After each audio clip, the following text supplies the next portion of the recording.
Hey everybody, how's it going? It's another Wednesday evening, and Zach and Russ and Bob here are to talk about some stuff, some fantasy football, and probably some food, because we talk about food all the time, whether we start out talking food or not. It always finds its way back to food. I don't know how that would happen. Food. Yeah, it's not like you're wearing a shirt that would bring us to the idea of food. I mean, at least mine's a little alcohol related. It's like the bars have food, but it's not directly food. There's some coffee, yeah. But yeah. But it's always fun because you never know when the food is going to sneak up on you on this show, because it's not necessarily food centric, but we are definitely but Russ and Zach are food centric. Yes. Yes. Oh man. So I did not clinch my SFB. Well, I wasn't able to clinch my SFB playoff spot, but I did get the 2 wins I needed to only need 1 win. You're getting there. Week. Yeah. So as long as I don't completely just the bed this week, I should. But also, I think I get it on points anyway. I don't remember where to look for when to see what the point threshold. It was like it's like 2,000 people, right? Wasn't that the cut line? I feel like I'll go back and pull, be about halfway. Yeah. I'll go back and pull the email because I have the Scott email starred, so it comes into its very special section of my inbox that doesn't get deleted. I have 2 email distribution starred, and it's Scott Fish and Cooter Doodle. And so, I mean, like, you don't email me, Russ. If you emailed me, you would be starred. Fantasy Cares, but but that's Scott Fish and Fantasy Cares. Same, like, it's those both go into the Scott Fish folder. But yes, so I will go check that and make sure we know. But I think it was Alan says Hep says that we're close to 1,800.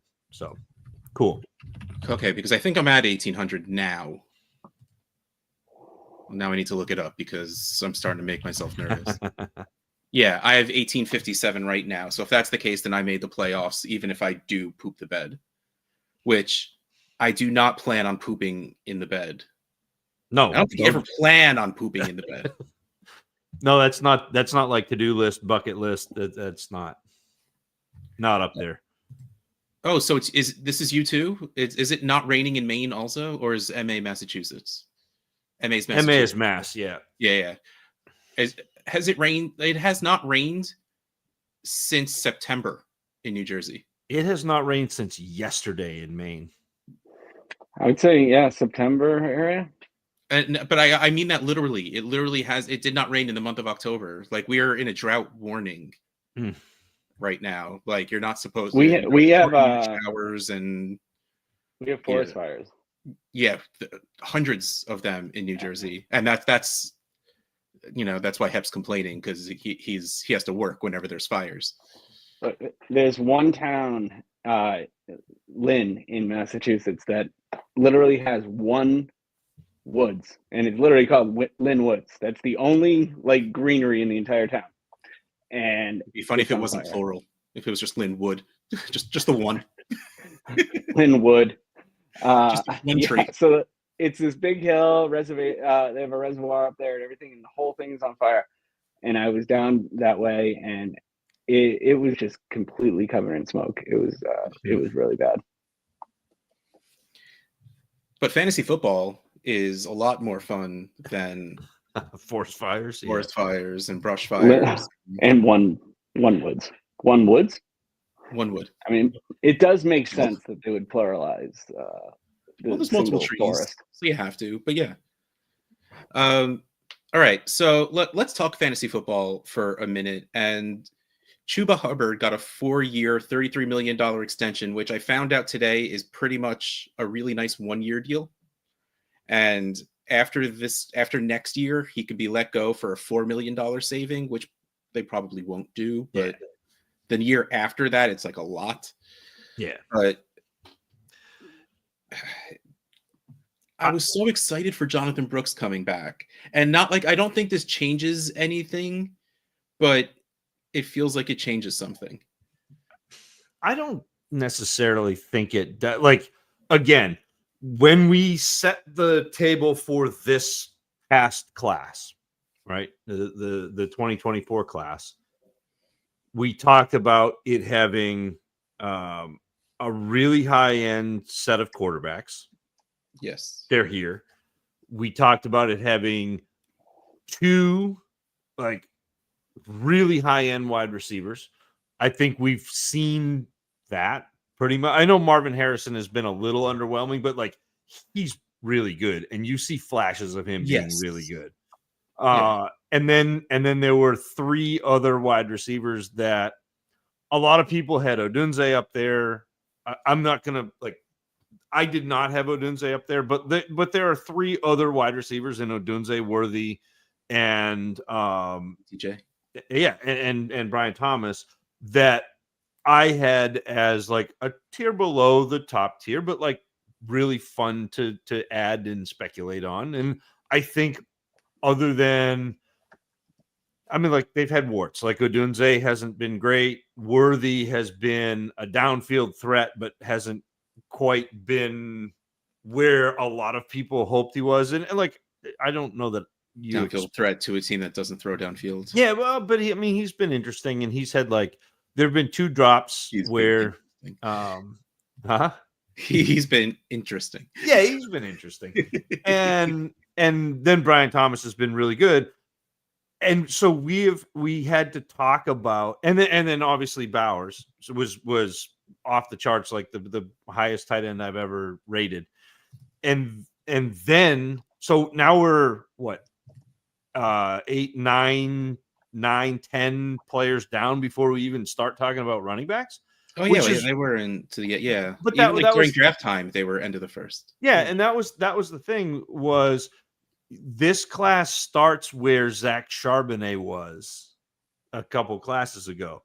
So like we were hopeful, but not like super excited. And so yeah, Brooks was at the top of that group for some people, and the injury kind of backed it off because you knew you were gonna.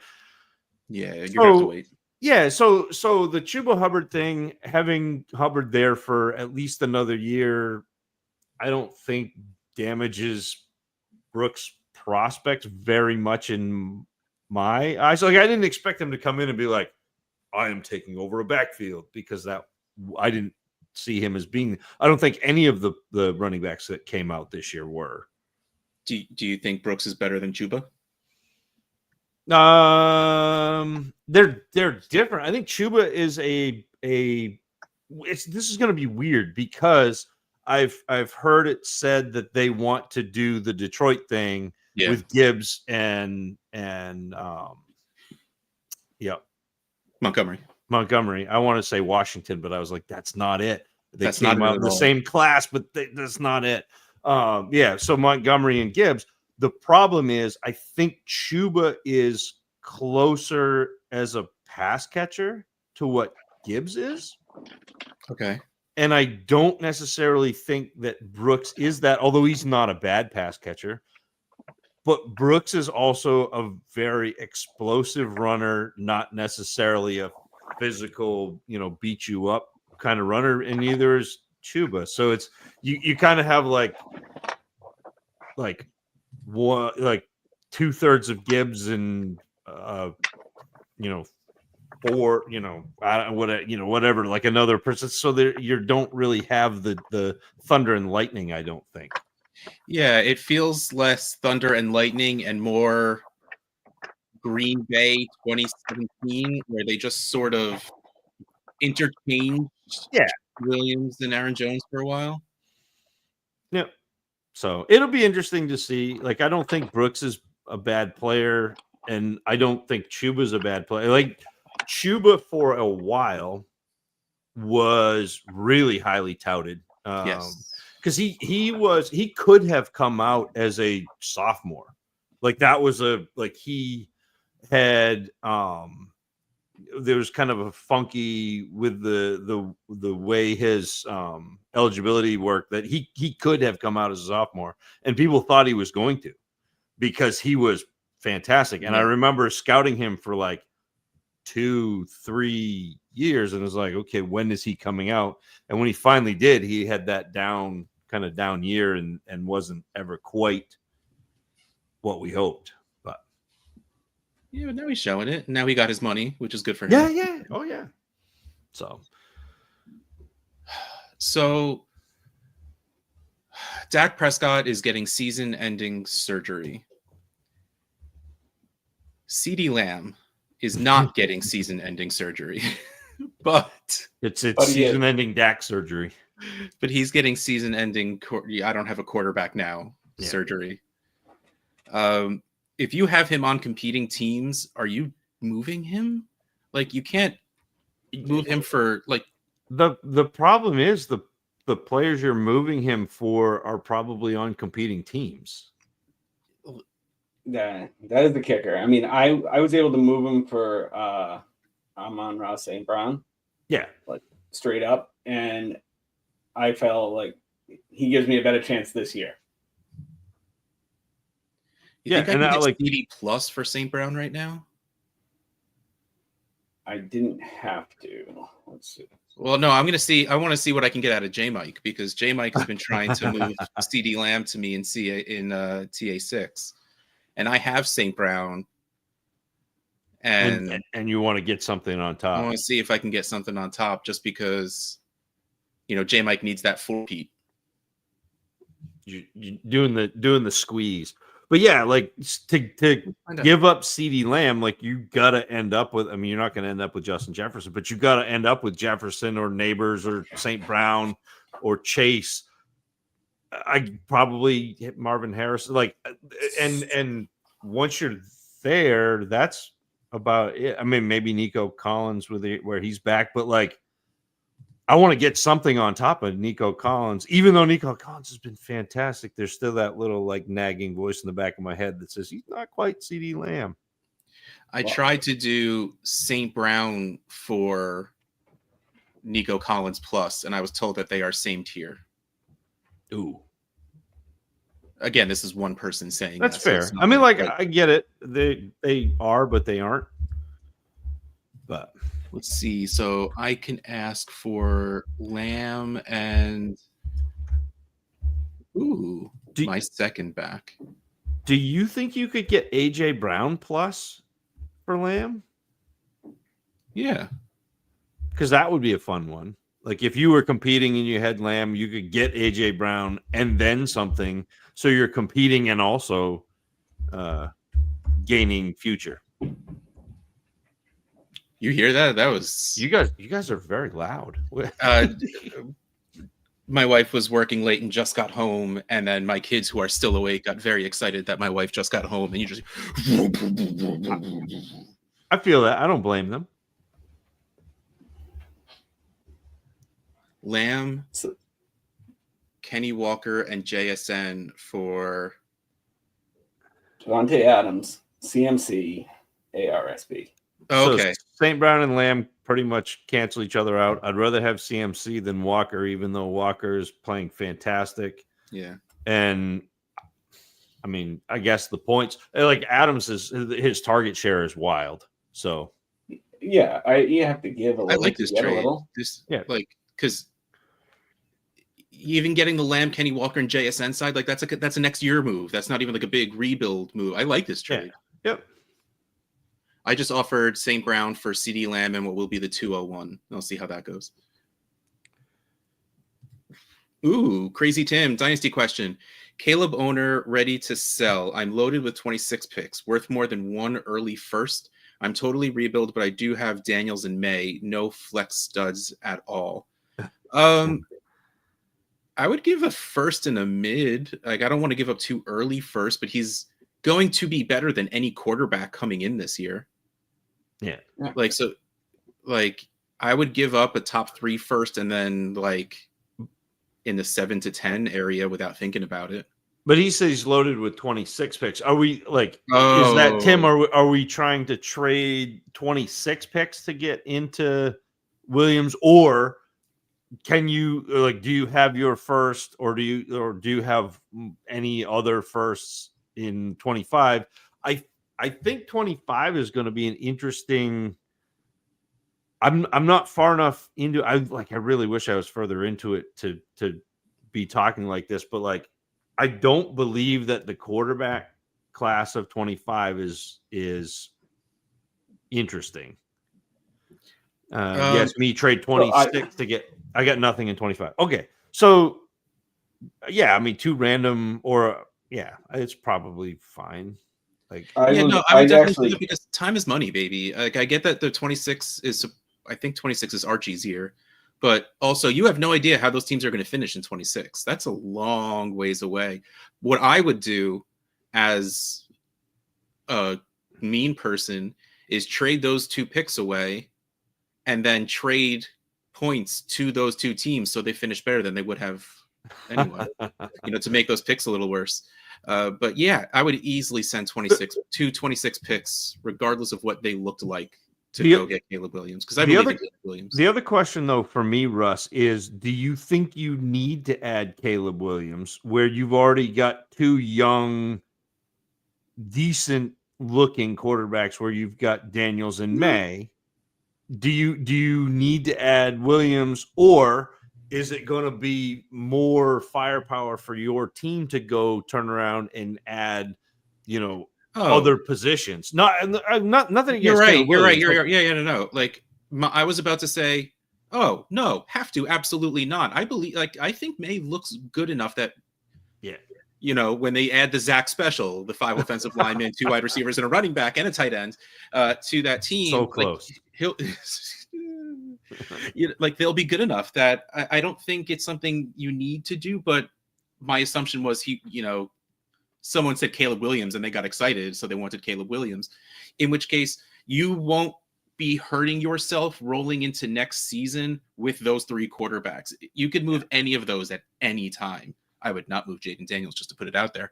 But taking on those young quarterbacks, I don't think, no matter what happens the rest of this season, I don't think Caleb Williams' value is going to go lower than it is right now, just because we are already at the point where this team is just so bad. What's the point? Well, and he's shown, like, I know that they're not playing well, but he has shown in spurts that he is really working on not turning his back on his wide receivers when he moves the pocket, which was the biggest issue for me watching Caleb Williams. Like, I think so much of what he does is fantastic. Yes. So much of what he does. And when he plays, and this is like, you don't want to hamstring him because he can play outside of the flow of an offense. He can kind of jazz musician riff. Yeah. But when he gets that 1001, 1002 and throws the ball again, especially against zone coverage, but like, if he's in that rhythm, that quick get out offense, he is unstoppable. Like, he's so accurate in the short intermediate stuff. So get him in that Baker Mayfield offense. Absolutely. So yeah. I recently just moved Caleb, and it was me too. I got the 101 back because I got my own pick back, and Garrett Wilson. Garrett Wilson in the 101 for Caleb Williams. Yeah. No, I like that one. Yeah. I had every quarterback from this past draft on the team, and I was trying to move some, and I wasn't trading Daniels. Bo Nix is undervalued. Drake May is undervalued. Such a fan of what Nix is doing. And JJ McCarthy's injured. The fun thing about that too, Bob, is if you get that first, and there does happen to be a quarterback that emerges, because we're not done with the college football season, and we haven't gone through the draft process, and sometimes things happen that we don't see. But if that happens and you have the 101, all of a sudden that becomes really valuable again. And if not, you got, whoever either Tet or Genty or, whoever the flavor is up at the top. So, well, I don't believe Jaden Daniels was popular this time last year. For some of us, he was, but yes, he was not. Caleb was the consensus one. It doesn't mean he was one for everybody. But Don making the very good point that you have these two young quarterbacks. Why not trade for someone that's a little more established? Why not trade for Justin Herbert, whose value is way too low, and we know is that talented? Don, that's a really nice move. Yes, that's a very good point. I don't want to miss Aram's question. Did I take too much? Traded Derek Carr, got 2/3 and 2/4 in Dynasty. Unfortunately, that checks out. Yeah, that's not bad. I mean, I think you would rather get a second, but I mean, obviously it's not available. So it's like catch up. A second is unavailable. So yeah, you take 2/3 and 2/4 and hope you can spin them during the draft into something. McCarthy had a second surgery? I didn't hear that. I did not hear of that either. Nope. Give us some details, Tim. I need to. I kind of wanted. Is it like cleanup or like something? Oftentimes you'll have surgery and then another surgery because there's an infection or something. But I don't want to speculate. Yeah. Sometimes they just clean out some cartilage. Yeah. Yeah. Cleaning up is usually not as worrisome. Like that here, they had to fix swelling. So infection and that's not uncommon.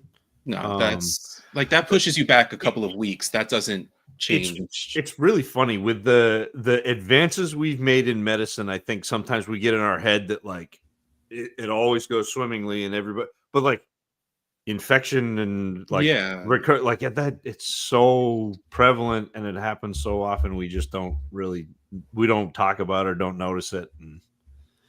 But so Anthony Richardson is starting again. Yes, he's back. I told you there would be a time when he would be back and you could sell him. I wasn't ready for this. It's so funny. It was just like Joe Flacco loved being the hero. He loved filling in, but the second they named him starter, he's just, I'm bad again. Maybe this is all psychological warfare and they're really going to start Flacco, but they're telling him that Richardson's the starter. Yeah, there you go. That's right. They're playing Flacco's mind game. There you go. That must be what it is. He'll go in, he'll take that first snap, and then Flacco comes in. It's so wild to me that and I understand that he was drafted highly, and I understand that like the coaching staff and the current iteration of the front office is invested in Richardson. Yeah, they don't have a choice. But it's so wild to me that you keep running back. Like he's not a great passer, and trying to develop him as a passer during an NFL season is a hard look. And what's more frustrating was he didn't look awful in his 3.5 games last year.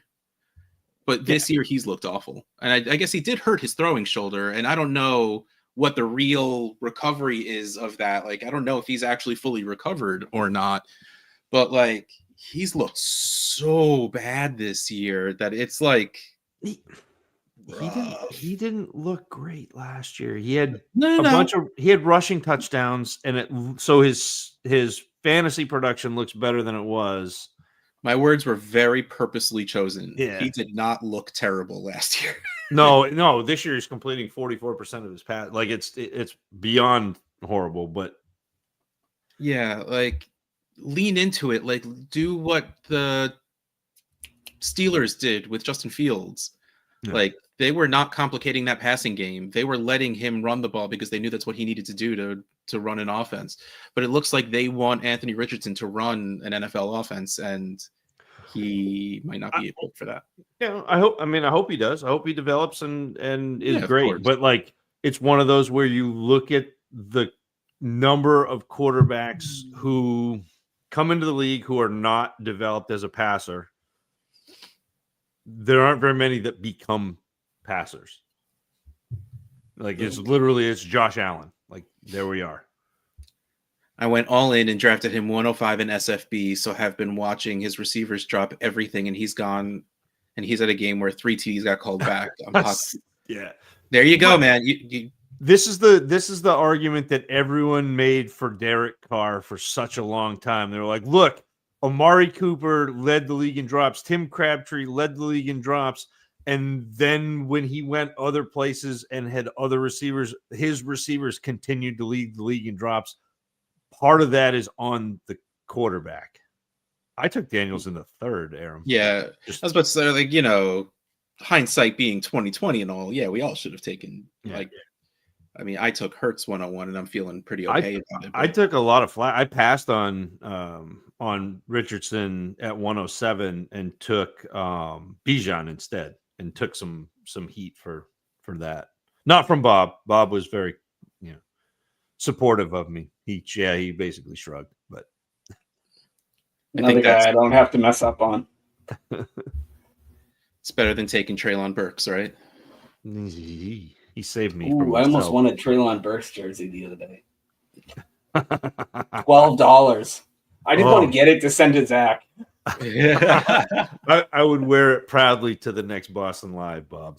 Man, I try and buy, like, at the start of every season when the rookie jerseys start coming into pristine, I try and win 1 or 2 just in case they're the player that blows up, like the cheap ones. My track record is not great. I had a Treylon Burks football, which thankfully still made some money in Nashville Live. Jonathan Mingo jersey, Roman Wilson jersey, which he hasn't disappointed yet. Technically, he just hasn't played. Though I do have one jersey that I cannot say because he is doing well and he is going to be in the advent calendar, which I'm very excited. Like, I love advent calendar time. That was so much fun. That was a blast. It is. Every single day. Going live. Are you ready for that, Russ? The jerseys are right over there in a pile. I have the spreadsheet made up already. You're working on the graphic. We're ready. We're ready to release this pretty soon. I meant, are you ready for 25 straight days? Oh, born ready. Look at that. I love that. Like, I have notoriety. The outhouse curse. From now on, I'll let everyone know which jerseys I buy before the season starts, and never to draft them in your rookie drafts. Definitely not in a redraft. I mean, mostly it's because I'm cheap and I don't want to spend too much on, like, what if you spend $100-something on a Malik Neighbors jersey and then he just sucks? Like, I'd rather spend $40 on a Jonathan Mingo jersey and maybe hope it'll be worth 70 someday. Oh, I tried, Russ. I tried to steer you. Yeah, I can't always listen to you. You should not always. Got a Brian Robinson Jr. jersey because he was my guy. I went on a limb with this year and was pleasantly surprised. He was doing really, really well. And no reason he can't come back and do really, really well. Though I haven't seen anything about his injury, but he's just not playing. I don't know. Like, this has been such a weird year for, I've been so unplugged from social media, which is where I get all my NFL, or where I got all my NFL. So it's been interesting. Brian Thomas Jr., not Brian Robinson Jr. Brian Thomas Jr. has been fantastic. See, you found that you struck a chord with Russ there. He's a big. Russ keeps trading him away. Brian Thomas. Yeah. I try. Okay, so we were talking about trading Caleb Williams away. My trade was Caleb Williams and Brian Thomas Jr. for Josh Allen, and it was that, like, I get this offer, and I text a group text that both of these guys are in, and I'm like, I literally just like, someone just offered me Josh Allen for Caleb Williams and Brian Thomas Jr. I have to take that, don't I? And, like, everyone's just like, yeah. And I wish I had a mask. That's robbery. Take it and run. Every time I took Worthy and Brian Thomas Jr. over Jonathan Brooks every single time. Yeah, I mean that was kind of. But again, going back to talk was so I traded away Brian Thomas Jr. and today I sent at least 3 trades to try and get another share of Brian Thomas Jr. No one is giving them up at all. And I was like, hey, look, I traded away a Brian Thomas Jr. share and it hurt. I hate that I had to do it, but I had to do it. Is there anything on my team that would make you want to give me Brian Thomas Jr.? No. Not looking to move him away. You didn't even give it the, come on. Kevin Cotillo? I've heard of him. Cotillo? How's it going, Kevin Cotillo? It's been forever, man. It like Blue Sky has brought the world out. Everybody back out of the woodworks. It's wild. Yeah, I think I might wait because I think Mac Jones is playing again this week. And if he does, I might just hope people are annoyed that he's not scoring points right now and not really have it click in their brain. Of course, I'm not going to get him cheap. But it's like what we always say with these high cost players, it's not really a buy window because you're not getting a cheap, there's not a buy low window. It's a buy window. Like the window has opened because people are annoyed that a player is hurt or not scoring points. Like I don't think I'm going to get Brian Thomas Jr. cheaply, but I'm hoping that after this second game of not scoring, that I might be able to get a share. That there's an ability to trade. Like the skids are greased. Yeah, exactly this. People are trying to trade for him now because he's hurt and Trevor Lawrence isn't there to get him the ball, so they think people will panic sell. I'm hoping. But it's not even, I don't even think it's, I mean, maybe you're hoping that they're panic selling, but well, again, not for a panic price, just hopefully they're selling. You're hoping it's a kind of a downscaled version of the CeeDee Lamb trade. Like you think Brian Thomas is good, but he's not scoring you points right now. So if you can, move for somebody who is scoring points. The problem is he's luxury for most people that drafted him. Yeah. So there's no reason to sell him for just the points. And it's just like, no, but I want him. Give it. It's my league. Give him to me. Give it to me. Give it to me. Just give it to me.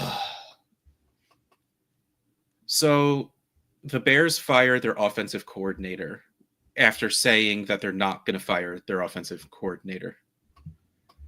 We had Joe Flacco starting. Oh no! Wait. Yeah. Whoops. Scapegoat, like. Yeah, I mean, yes. You can't fire the entire offensive line. Like that doesn't work. So you gotta start somewhere. Yeah. And like I'm just like part of me like they held on to Nagy for what felt like 2 years too long. Eberflus was never good, even though the team was never good anyway. So it's not super his fault either. But like, man, I just want them to clear full house and start over, like building around Caleb Williams, because anybody they bring in is going to say they're going to tell them you got to just build around Caleb. But the problem with doing that though, and setting the precedence again with the offensive coordinator, once, yeah, they should. But once you fire the offensive coordinator, now you have put Caleb Williams kind of set him back to zero. And then your head coach and entire staff, again, including offensive coordinator, is in the hot seat. Because if they don't succeed, if Caleb Williams doesn't succeed, they are out.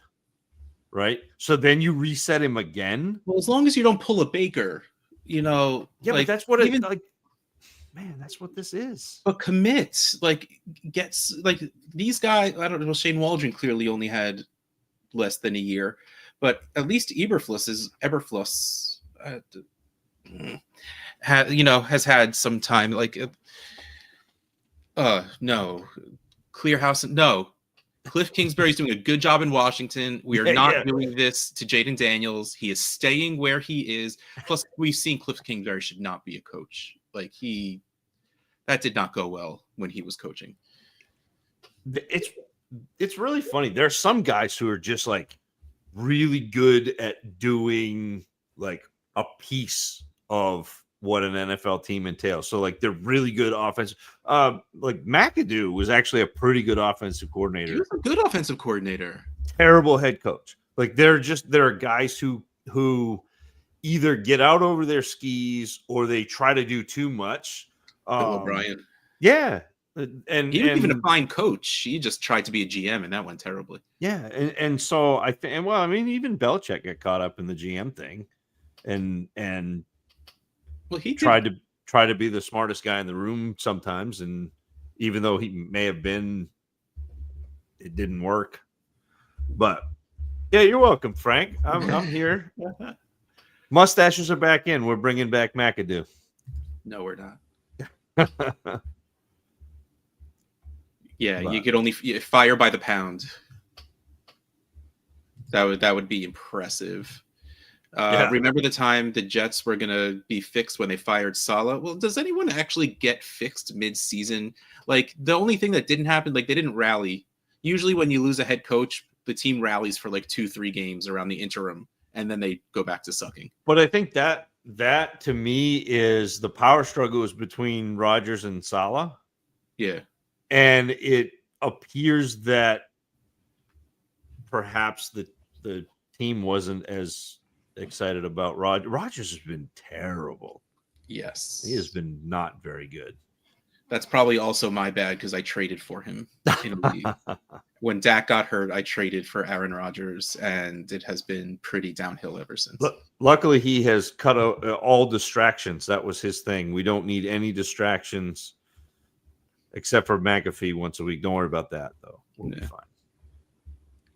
I wonder if this is going to be true. Like, I wonder if having one season of a good offense will make people remember how bad the Cardinals were after the first year of his tenure. So here's the thing about NFL teams. Yeah, they don't give a shit. They're pretty dumb, and they will retread coaches just because they know who they are, rather than go out on a limb and hire somebody who they don't know. They'd rather hire that name and hope that he's a good coach now that he's been a good coordinator again. Yeah. Speaking of McAdoo, the Giants are 40-87-1 since the boat trip. That's it.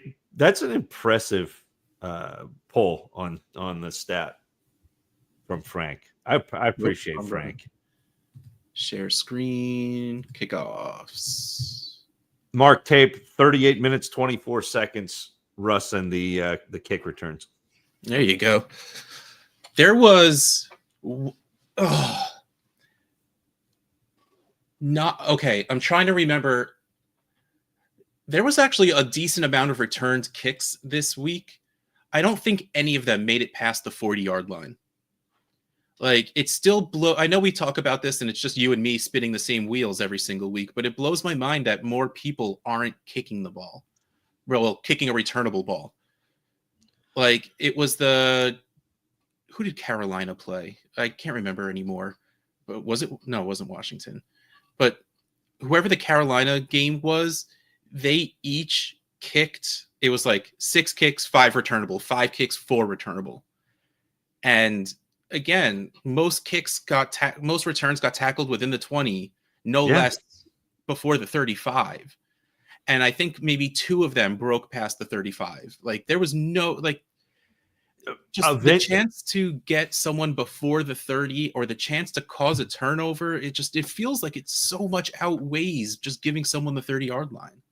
Yeah, it was the Giants that they played. But it eventually the NFL is going to figure this out, right? We're going to get enough data. So, but it doesn't seem like anyone's making any strides towards it. Yeah, we're going to get enough data, and it's going to happen. It will. It will. Ooh, okay. So let's see. I pulled up the schedule for this week. The Eagles play the Manders, and the Manders are the #1 returnable kick people. So I don't know if the Eagles have anyone worthwhile on returning. Saints play the Browns. The Browns they're Pierre Strong, right? Yes. Browns Pierre Strong, because he used to not be there, but now he is. No, never mind. Seattle is the good returnable team, not who they're playing against. The Seahawks are playing the Niners, who don't really have anyone notable of returners. Green Bay maybe has nope. Packers are playing against the Bears. Like, yeah, man, like we don't really have any teams that have those notable returners. So it's interesting to me that Washington's been very good this year and has just been letting teams return the ball. So in a world of analytics, why do we think people aren't doing? Because analytics aren't running aren't running the teams. It's football guys. Yeah, and the decisions again aren't being made by the nerds. The decisions are being made by the head coach or your special teams coach, and they would rather not look so often they would rather not look foolish than go out on a limb where there's some risk. We talked about this. I mean, the same phenomenon in the Scott Fishbowl draft this year. Sorry. No, it's all good. But we talked about this before the Scott Fishbowl draft this year, Russ, on, I don't know if it was TA or if it was just having conversations with you and me, but I said that one of the biggest issues with the Scott Fishbowl and analysts is that in order to win the Scott Fishbowl, you have to think outside the box. You have to understand what the scoring could potentially do and then make a play at that. And it's so hard to do that and look foolish because it would be super easy to make the traditional play to stay right in the same lane, to draft by ADP or whatever it is. And I think the same thing is true for NFL coaches. You get fired really quickly for doing something different and failing. Yes. You don't get fired very quickly for failing by continuing the norms of the NFL. And so I think that part of that phenomenon is this. Real quick, just to Ben brings up Dan Quinn's doing pretty good as a retread, which is honestly a little surprising because he's been bad as a coach. But it's not even necessarily that that retreads can't be successful. I mean, what the best coach of all time failed ish in Cleveland, right? And ended up in New England and a different situation and a better situation. And after some seasoning, I guess. Yeah. But it's not that it can't happen, but the idea that you keep running these guys out and think that they're going to change very much is kind of frustrating to me anyway. Yeah, like maybe that's all it is just being safe and knowing what you're going up against. But it's like you've never had that before. Why do it now? Like I wish I'd like to see what the analytics say in terms of like wins over expected between a start where your defense is defending 85 yards rather than 75 yards. And I wonder if it's worth doing that, because maybe it's not. Maybe we're not seeing that part of it. Yeah. And that's entirely possible. The analytics may say that it's better to know that you're on the 30. I kind of have a feeling that there's a lot more good that can happen if you let a team return it than there is bad. But if something bad happens, it's really bad. Yeah. Gainwell, I think, is actually the returner for the Eagles. And yeah, he's saying Strong is for the Browns. All returners because he needs 350 points. Go swing for the fences, man. Oh, yeah. I was going to say when you were talking about building your SFB team through knowledge of the points and what could happen, I absolutely played it safe this year. I absolutely did. The only thing I didn't do like by ADP was kickers. Actually, I didn't draft by ADP. I draft by scores. What I did was I looked at the players who scored, because at least on MFL, there's the player stats button where it shows you, like before the season starts, it'll show you the scores from last season. And with SFB, it shows you the scores from last season with this scoring. So what I did was, this guy scored a lot of points. He'll probably score a lot of points again. Like I drafted Russell Wilson like 4 or 5 rounds ahead of ADP, which is, hurt for the first few weeks, but it's paying off now. Deebo Samuel, I drafted like 2 rounds ahead just because like I knew they were going to do well. And again, I wasn't saying you can't. I just don't know because I don't play. I don't have any leagues on Sleeper. So I'm glad you can also, because that would be silly if you weren't able to. But I don't want to speak to something I don't know. So like that's really what I did was I looked to see who was going to score points. The only thing I did was I drafted kickers, a lot of kickers, and which is for the best because I start 3 of them every single week. Yeah, and you and I did the same thing with kickers because that drum was banged enough to stick in my head, but also kick returners to me were where points were. Although my kick returners all got hurt, so I'm back to. Well, you still got Chase Brown, right? That's yeah, I do have Chase Brown, but now he's a full-time running back. He got like 56. It was ridiculous, like just like 56 plays last week. Like he was everywhere, all thanks to all people. Yeah, but since Moss went on IR, he hasn't been returning kicks. No. Yeah, exactly, right? You got to lean in, especially because of how much passing QBs had their points nerfed. Like it made sense to go for that guy who was just going to run the ball a whole lot. All right. Well, yes. If you drafted Richardson over Lamar, that one's on you, buddy. But it's the allure of the unknown. It's again, we can always come back to that Family Guy. It could even be a boat in the box. Josh McDaniels can't be successful. Josh McDaniels makes it so Josh McDaniels can't be successful. That dude seems to have a bit of an attitude. The biggest issue for coaches is the turnovers on kickoffs almost always lead to points. Well, right, but that's why you want to kick a returnable ball. Yeah. Like, if anything, you teach your guys to stay back in the end zone, so if the ball will bounce into them, they can still kneel it. But these teams are kicking it through the end zone and not giving them the opportunity to create a turnover. Right. Like that's what we're talking about. The teams that are just kicking it out the end zone, and it makes no sense to give them the ball on the 30. Try to create the turnover. Exactly. Yeah, I mean, there's so many good things that can happen. You create a turnover, you stop them before the 30, but there's that in the back of their head, they don't want Raheem Blackshear, taking one to the house.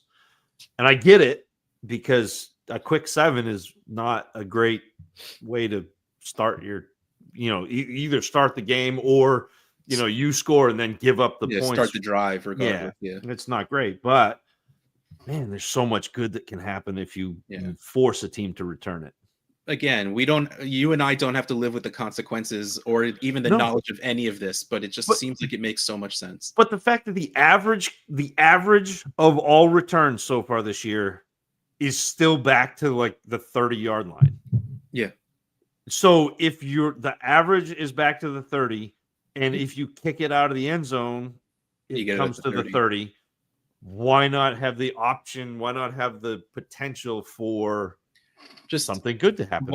What's the one reason fans hated the kickoff, the old kickoff? There was a flag on every single kickoff. Yeah. there still is plenty of flags on these kick. Like there's so much that could happen to make it better than the 30-yard line. And but we're just going to be spinning circles. Workhorse / pass catching RBs equal SF. That just equals playoffs. I mean, yeah, that's fantasy football. Yeah. No.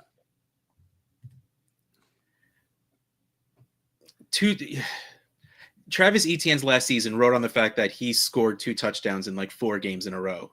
Like that just wasn't going to happen. Of course, he got hurt and all of that stuff this year, which didn't help either. But yeah, I was a little out on Etienne until the problem is I'm so easily influenced, and I do on the DLF trade show with Addison Hayes, who Addison is a huge Etienne fan.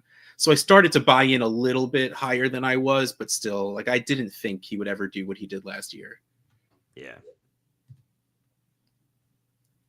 Yeah, it's really funny how I love the 3 kickers. My 3 kickers are averaging close to 20 points a week. You know, I just maybe I happen to pick the right 3, but they're just doing better than the other position players I would have to be starting instead. Also, that just shows the players I drafted or have gotten hurt and all of that stuff. But yeah, no, playing 3 kickers every single week has worked out so well for me. And I know it sucks that sleeper you don't have the choice, but it's funny because up until like clearly we don't know the answer this year yet, but every year prior since kickers have been instated. Okay, thank you. More people playing on sleeper have made the playoffs because they're forced to start the kicker and get those points, because most of us are in the headspace of kickers don't belong in fantasy, so we don't play them even when we realize they score a lot of points in this setup. So yeah, it's actually absolutely working great. I mean, like I have Justin Tucker, Tyler Bass, and Kaimi Fairbairn. And I think the lowest of them averages like 17 points per game. Yeah. But again, that's outside the box. Like that's not a normal fantasy football mindset. Yeah. That's understanding that kickers are going to score points in the format. Yeah. It's so hard to get yourself out of that though. Yeah. Stuck with sleeper doing a live draft, but it was not. Oh, yes. I have been to a bunch of live drafts. I have not drafted live because I just like to go there to have fun. I don't like it feels like you're stuck when you're drafting, like you're stuck in that spot. And while drafting is exciting, I would rather just be walking around having fun the entire time. It goes so fast at a live draft, like because you're so focused on drafting, like you miss everything else that is going on around. I love it, but I think if I do a live draft this year, I am going to attend several that are not the live draft that I am drafting at. Yeah. And I may just do a slow draft and attend as many live drafts as I can. Yeah, that's my goal. And, you know, first 2 years ago, I just did New York. Last year, I did New York and Philly. And I want to try and get to Boston at least as well this coming year. Of course, it all depends on when things are scheduled, because 2 years ago, they put New York and Philly on the same day. Like, why are they doing that to me? We'll have to get with the organizers and see if we can get them on different weekends. We'll get a hotel in Boston, and then I'll come down and we'll do New York and Philly. It'll be great. Yeah, that sounds like a plan. Nobody likes pass catching RBs like Zach. Gio Bernard for life, baby.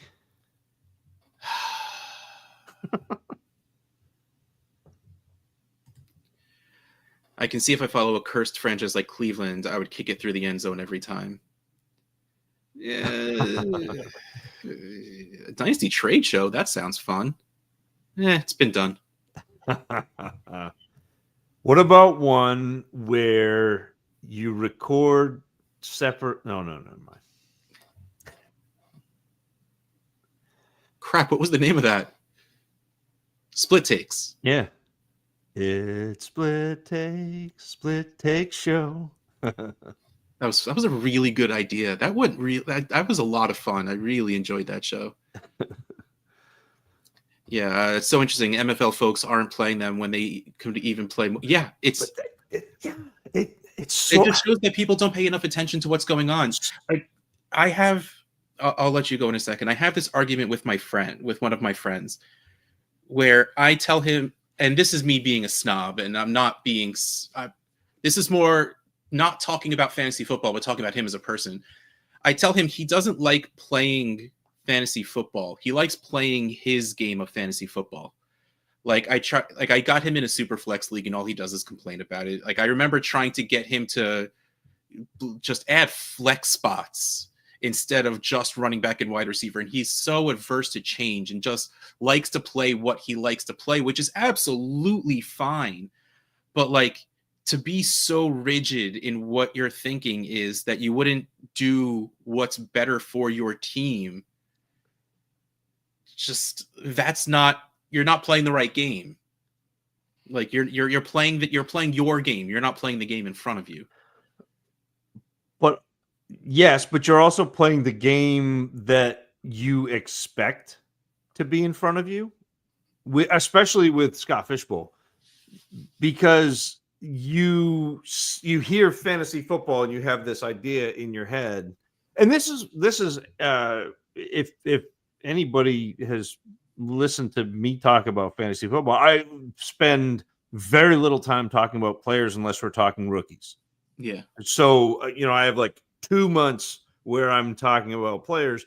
The rest of the time, it's all psychology. And this is huge. This is a big part of it is people don't want to go outside of their comfort zone. Yeah.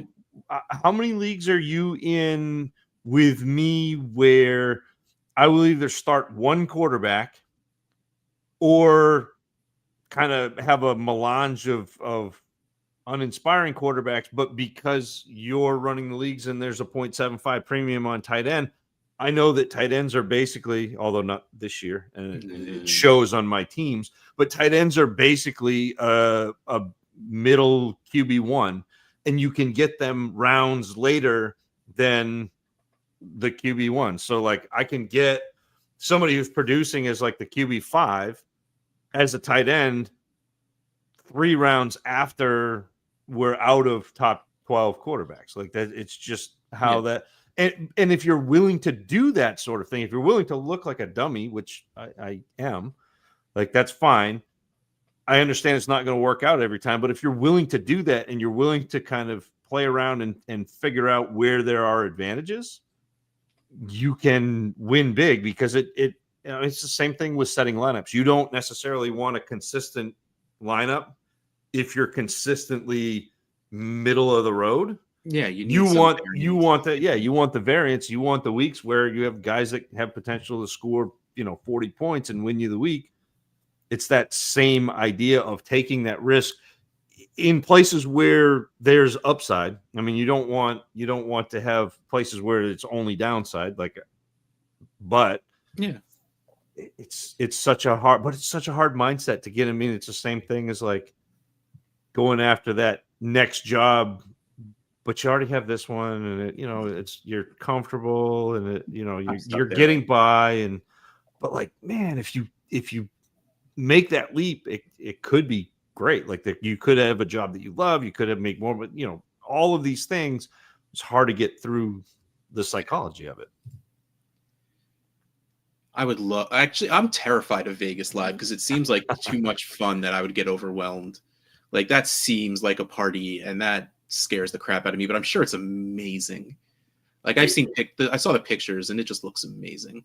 Vegas itself feels overstimulating to me. Like, yeah. Oh, yes.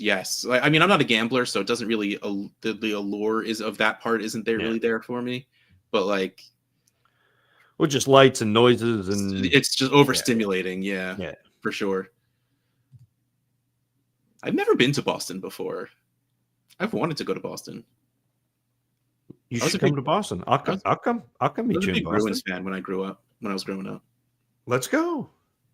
I'll take you to the Bruins. It'll be awesome. Sorry I'm late, guys. I hope to make it to Boston. I will do my best to make it to Boston as well, because yes, that would be awesome. Frank coming to New York Live next year. Let's go. Also, I'm late and willing to attend the Reykjavik. Does that say Russ's basement? No. It says Reykjavik. I don't know what that is. It's a city. Where? Now you're gonna. I want to say Finland, but that may be wrong. Iceland. Russ, you need to make it to a Waffle House. I mean, I've been to a Waffle House before. Makes me mad that I can't come up with that. Yeah, here's the spelling. Iceland. Yes, I got my second shot. Scampers, I've never talked about fantasy football in my life. Weird, me neither. Hopefully you guys are live tomorrow night commenting in the game. Let's go, Cares Cast. I'm telling you, that it's literally like that's the dream. Like that would just be so much fun. But Russ, me, Belichick. I get to be in the middle, right? Oh, absolutely. You can absolutely get next to Belichick. That's fine. Okay. That's why I love Dynasty Best Ball, because I could just have 4 QB2s and a couple will hit in the tight ends while I was scoring. Yeah.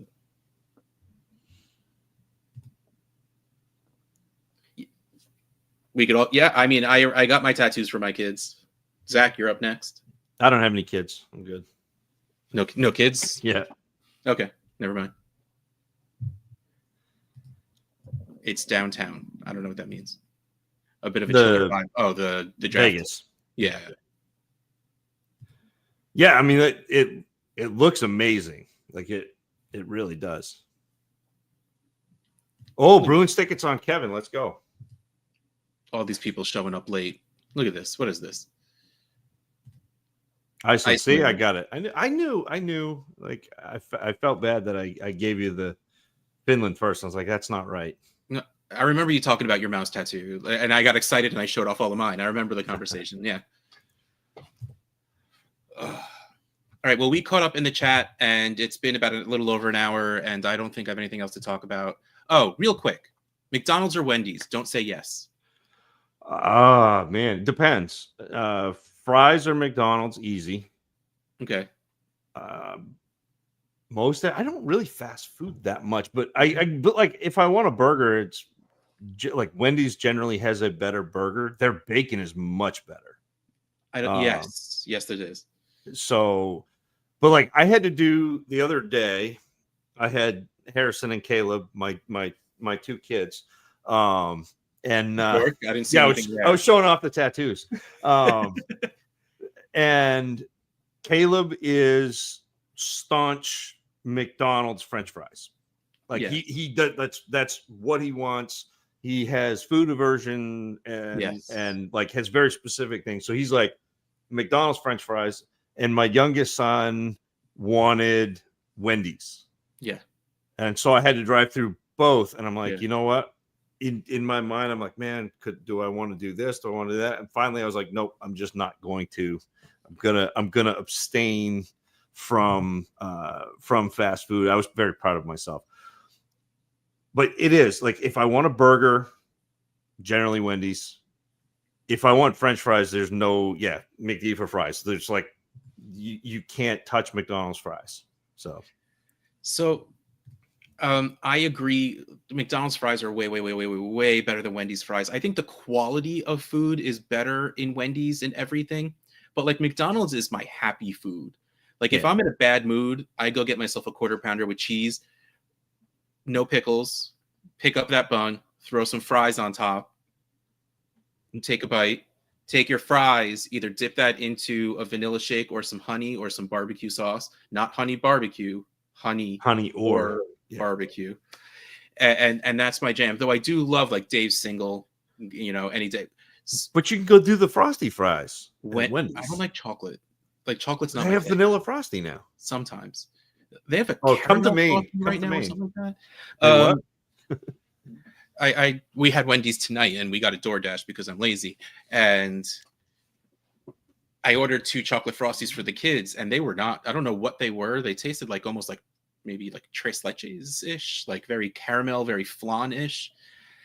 It was not chocolate at all. It was pretty good though. I liked it. Kids were not happy. No. But Wendy's spicy chicken sandwich is one of the best foods ever in the world, and also the food my wife and I bonded over in high school. The Wendy's had a burger maybe 2 or 3 years ago. I think it was like mid-pandemic. Yeah. That was like I don't know. It was like a smoke. It had like barbecue and like onions on it, like fried, and it was amazing. And then they got rid of it. Yeah, they always cycle through stuff like that. My happy place, though, if we're talking fast food, and I know this is cheating because we were talking McDonald's and Wendy's, and you know this because we always stop on the way to Canton, the way back. It's Popeyes, and there are 3 in the state of Maine, and they're all like 50 minutes from me, and I will drive and go get it. That did not taste like pineapple. If that was a pineapple Frosty, they missed the mark on that flavor. Like that did not taste like I Popeyes is legit. I do really, really like of the still. Are there any other fried chicken fast food places anymore? Because there used to be Roy Rogers, and that went away. Chick-fil-A is one. Cane's. Yeah, that they're not around here though. Yeah. KFC. Oh God, yeah, KFC. I feel like an idiot because there's no KFCs in my near area. Like I have to travel for a KFC, and I'm not doing that. Is really what it comes down to. So I forget they exist every once in a while. All right, but I'm glad we still. Roy Rogers, when it's an actual Roy Rogers restaurant and not at a rest stop, it was like some of the best food ever. I love Popeye's biscuits, though. Their biscuits are so salty and buttery. It's amazing, but the rest of their sides aren't very good. No, so I always get the mashed potato and then just dip the chicken strips in the mashed potato. Makes perfect sense. Yeah. That's actually good. Yeah. Popeye's chicken is the shiznit. Yes, Little Nicky was such a good movie. On that note, yes, let's wrap this up now. I just needed to ask that one question because it was stuck in my head. I appreciate it. We had to bring it out with food. Yeah, thank you everybody for joining us on this Wednesday evening. I had a whole lot of fun. I hope you had a whole lot of fun as well.